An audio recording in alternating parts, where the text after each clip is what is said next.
God refers to the elect in Corinth. Now, it's not so amazing to me that a sovereign God knows who the elect are. What amazes me is that there are elect in Corinth.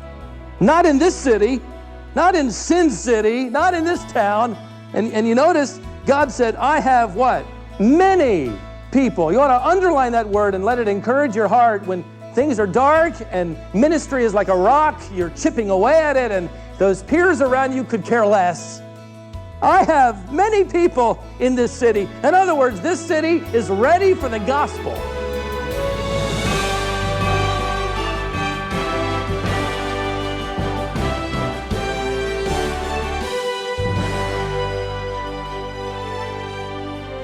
Today on Wisdom for the Heart, we're going back to our vintage wisdom archives and bringing you a series from the book of Acts.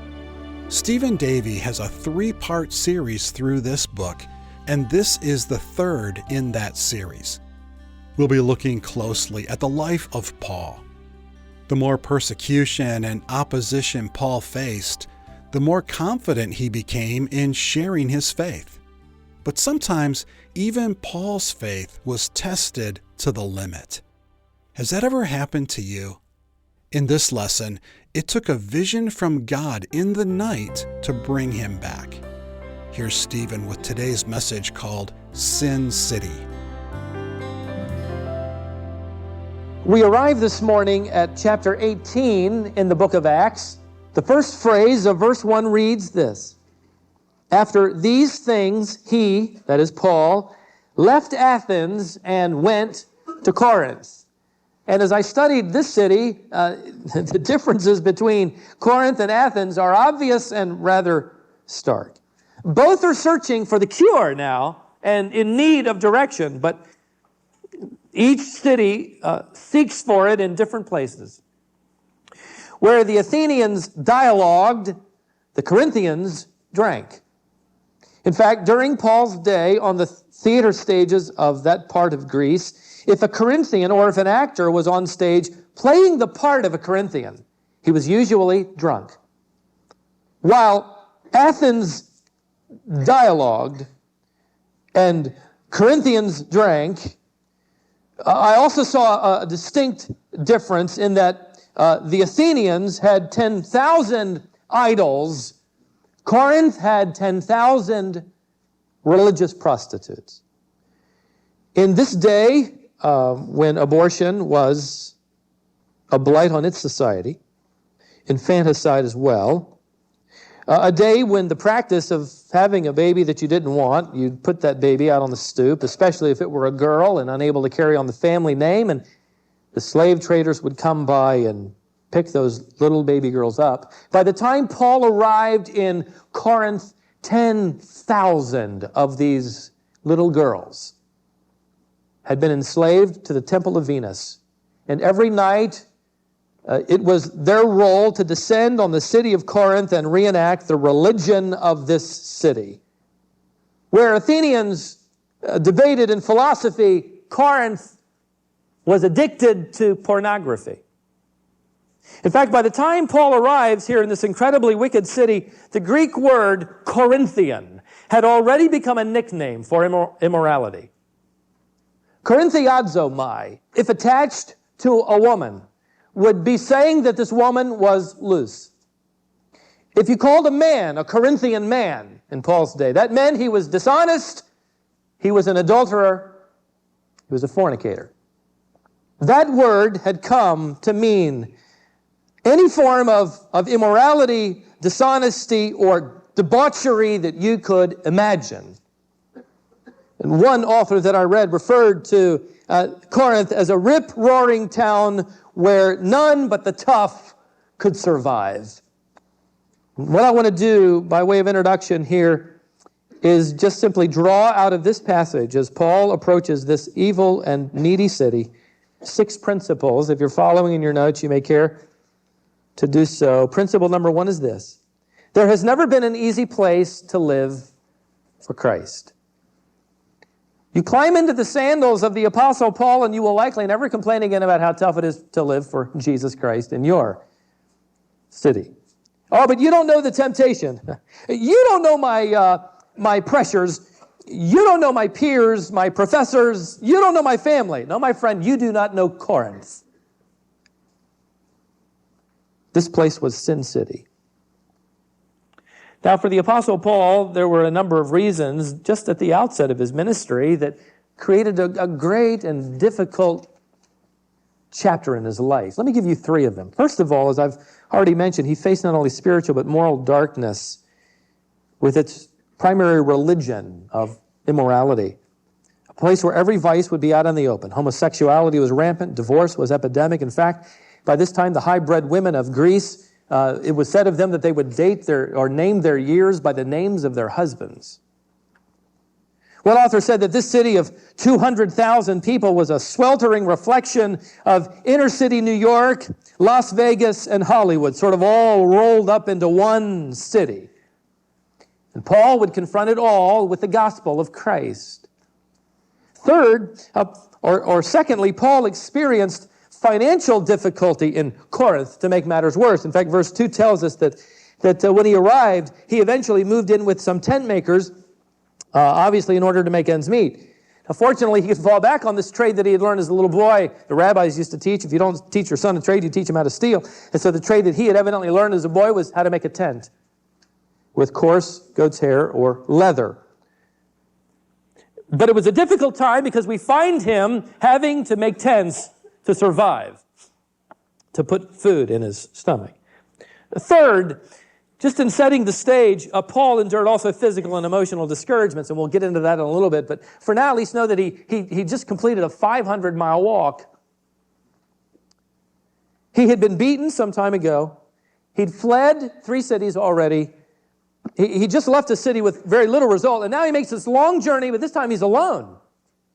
His companions are in another town. And so he arrives in Corinth with no place to stay, very little money, in fact, in need of money. He doesn't know anybody. To make matters worse, he's arrived at one of the ungodliest cities on planet Earth. Leads me to the second principle.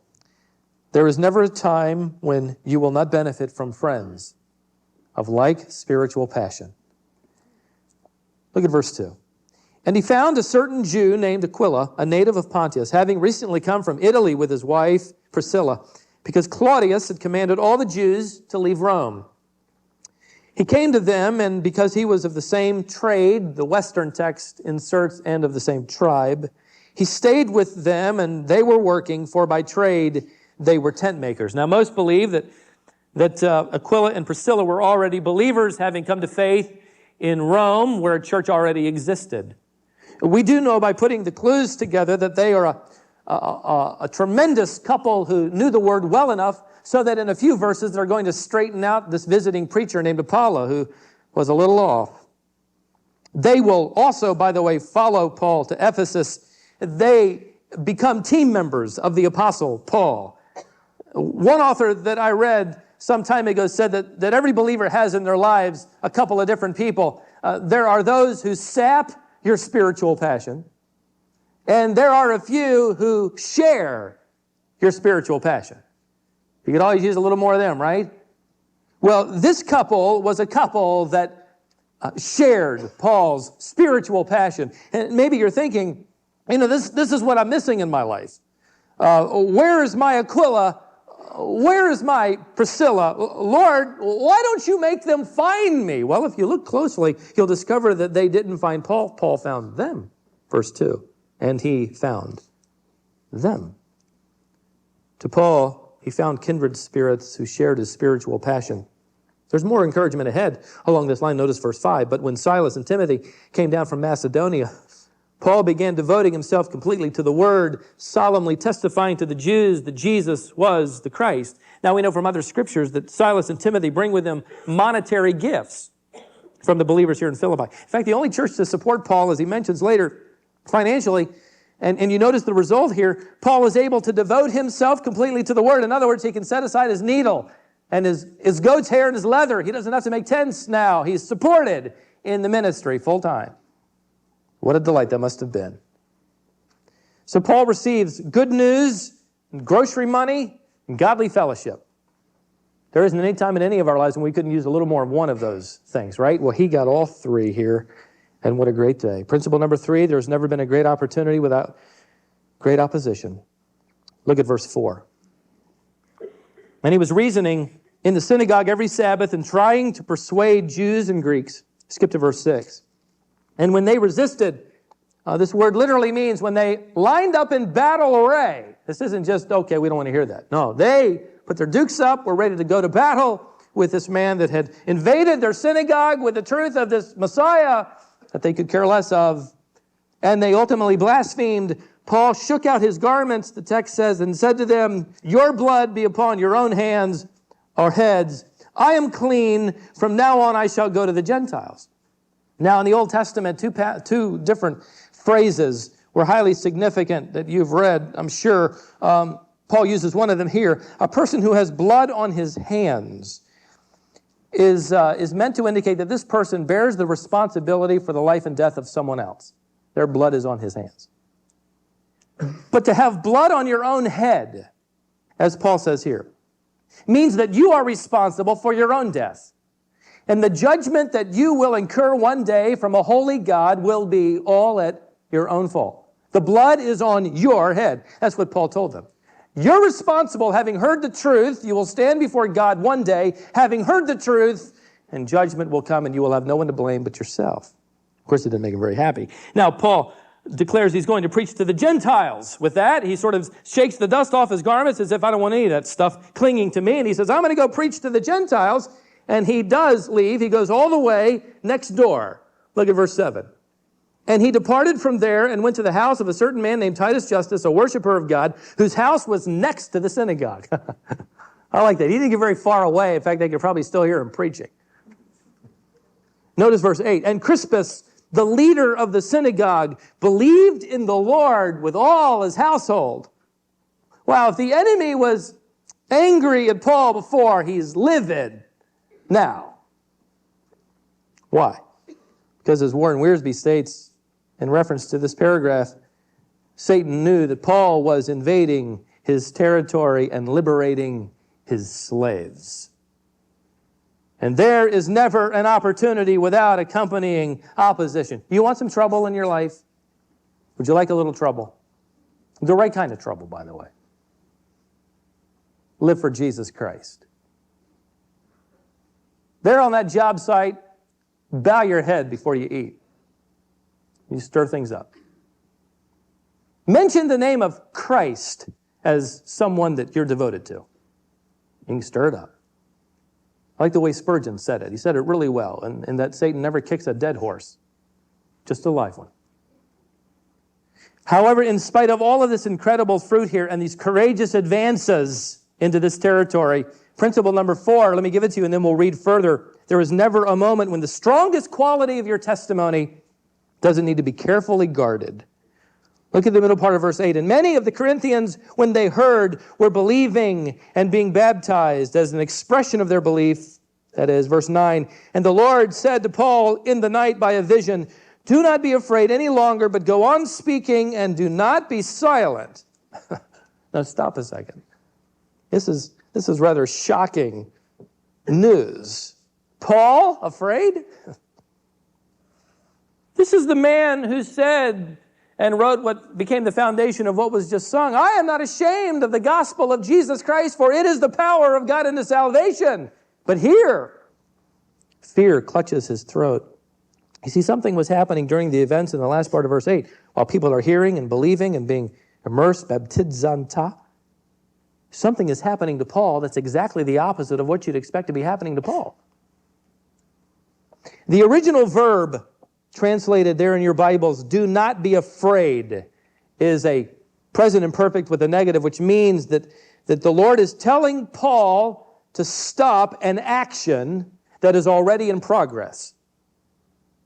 The next verb, translated do not be silent, is different, aorist subjunctive with a negative. That means that the Lord is preventing or attempting to prevent an action that is about to begin.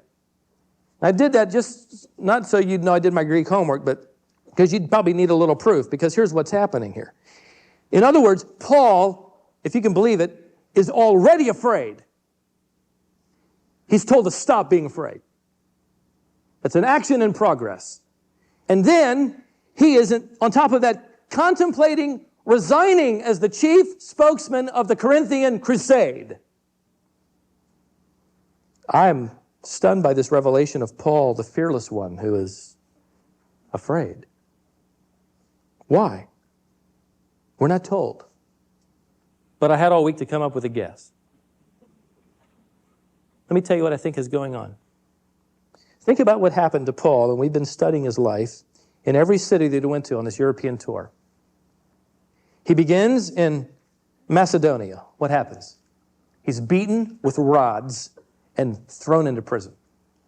He leaves there and he goes to Thessalonica. God is at work. God is moving. People are coming to faith in Christ. And then the city is set in an uproar and a mob is incited who seek to take his life. And he flees in the night to save his life. He flees to Berea, and things are sort of clicking there, and the church is being established, and people there are coming now to Christ. And then Thessalonians come and incite a mob at Berea, and he again has to flee in the night to save his life. Now he's in Corinth. And I believe with every new convert, with every advance, with every incredible testimony, something in Paul's stomach begins to churn. And fear begins to grip at his throat. Another riot? Another mob of angry killers? Another painful beating? Another night in jail? The reason why I think this guess is true, and this is why Paul is afraid, is primarily because of what the Lord will say to him, that I think further clarifies it. Look at verse 10, where the Lord says, Paul, in a vision, I am with you, and no man will attack you in order to harm you. In other words, Paul, it happened back in those other cities, but it's not going to happen here. Now, I'm so glad this has been revealed of Paul, because he becomes a lot more like us, doesn't he? Which is encouraging, because then maybe we can become a lot more like him. Fearing the future had seriously deflated his confidence in the direction of the Lord and his own personal courage. And he began to borrow the worst possible scenario from a future. Without ever asking the Lord, he was sure it was going to happen, to the point where he was riddled with fear and was already contemplating packing his bags and leaving while the getting out was good. And many of us are good at that, aren't we? We are professional at borrowing trouble. We know the worst is going to happen, don't we? We suffer 1,000 tribulations just waiting for the tribulation to occur, and sometimes it doesn't even occur. Kent Hughes writes an interesting story of a lesson Abraham Lincoln learned that he would use later as a president when he was surrounded by bad news, wasn't he? In his circuit riding days as a lawyer, Lincoln and his companions riding to the next session of court crossed many swollen rivers. But the Fox River was still ahead of them on this one journey, and they said to one another, if these streams give us so much trouble, how shall we get over the Fox River? When darkness fell, they stopped for the night at a log tavern where they ate with other guests, among them the presiding Methodist elder of the district who rode through the country in all kinds of weather and knew all about the Fox River. They gathered about him and asked him about the present state of the river. Oh, yes, replied the circuit riding preacher. I know all about the Fox River. I've crossed it often, and I understand it well. But I have one fixed rule with regard to the Fox River.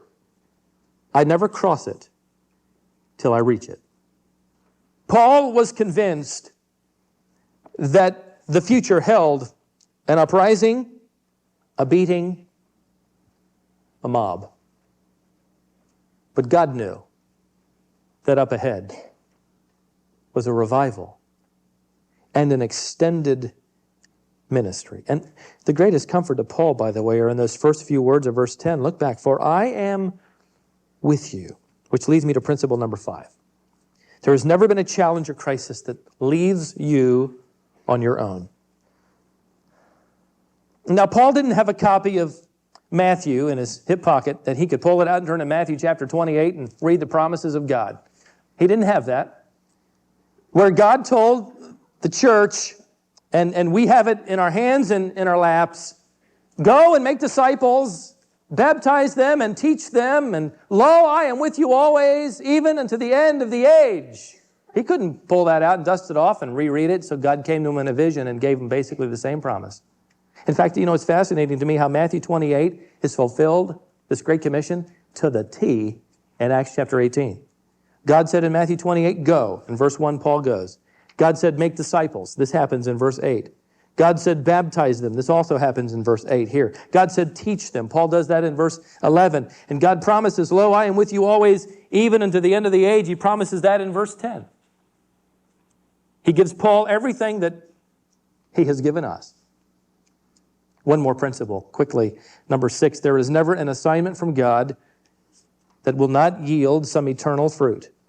Verse 10, for I am with you, and no man will attack you in order to harm you. Now notice these next words. For I have many people in this city. And I find those words fascinating. God knows who will believe in him, but more than that, he refers to those who will believe in him in the future as already his in the present. God refers to the elect in Corinth. He knows who they are. Now, it's not so amazing to me that a sovereign God knows who the elect are. What amazes me is that there are elect in Corinth. Not in this city, not in Sin City, not in this town.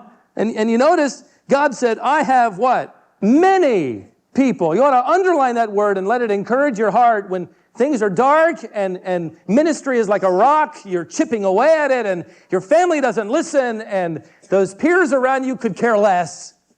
I have many people in this city. In other words, this city is ready for the gospel. Now, I've been to Las Vegas. I know that's hard for you to imagine. That money we used to have in the building fund, no, I'm just teasing.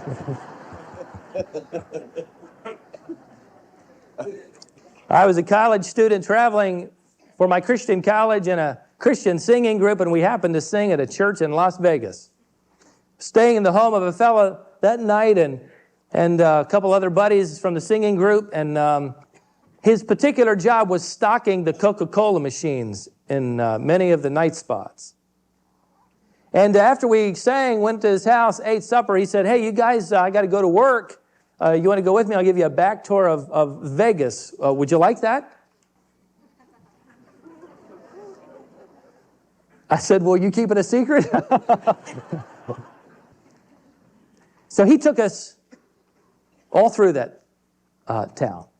And I have to tell you, never once did the thought ever occur to me as a ministerial student, you know, preparing for the ministry. The thought never occurred to me going through Vegas. Wow, this city is a ripe harvest field. Man, what a great place to start a church. These people are ready for the gospel of Christ. Never. I don't think that ever crossed the mind of Paul either. And it was time for God to shock him. Notice verse 11. He only does this in 3 cities. This is one of the 3 cities. He settled down there 1 year and 6 months, teaching the word of God among them. John Phillips, who is an outstanding British expositor, writes these words here at Corinth. In the filth capital of the world were many hungry hearts. There were lonely people, people disillusioned by pleasure and worldliness, people who had drunk from Satan's broken cisterns and poisoned wells, desperate people, people who were not only lost, but who knew they were lost. There were sailors tired of lives of drunkenness and debauchery. There were the broken women, the cast-offs of the temple where sin was their daily bread. There were successful businessmen whose money could buy them everything but happiness. There were housewives struggling for a decent home life in a city as foul as Sodom. There were young people whose ideals had been blighted by the diseased state of the society in which they lived. Some were tired of Tinseltown. The fleshly pleasures had lost their attraction. Some were suffering deep guilt and an awful emptiness of soul. They were ready to receive Christ. And so Paul to the utter surprise of Paul, a man who was ready to give up, Sin said he was ready for the gospel. And he learned some valuable lessons here.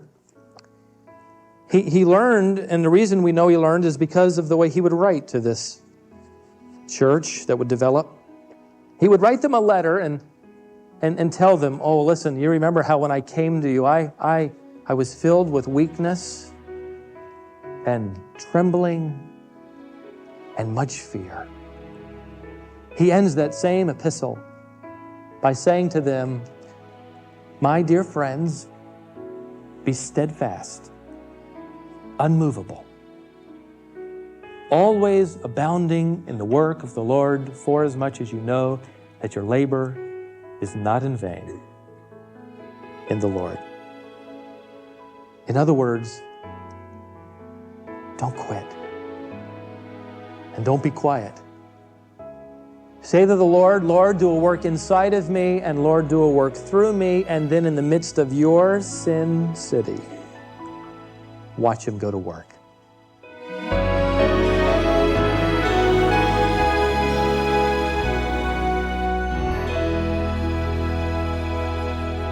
If you've ever felt like Paul and were ready to give up on ministry, I hope this message will encourage you to keep at it.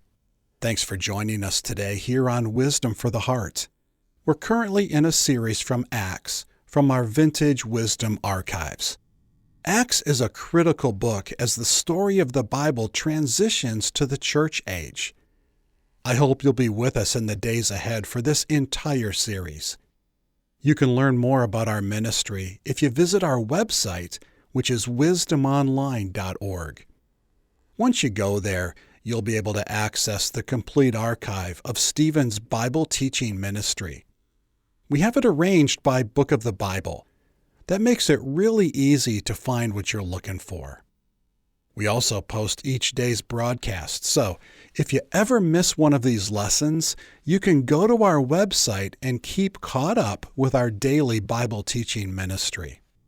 The archive of Stephen's teaching is available on that site free of charge, and you can access it anytime at wisdomonline.org. If you have a comment, a question, or would like more information, you can send us an email if you address it to info@wisdomonline.org. Once again, that email address is info@wisdomonline.org. Be sure and follow us on your favorite social media platform. We're looking forward to interacting with you online. Thanks again for joining us. Be with us for Stephen's next message right here on Wisdom for the Heart.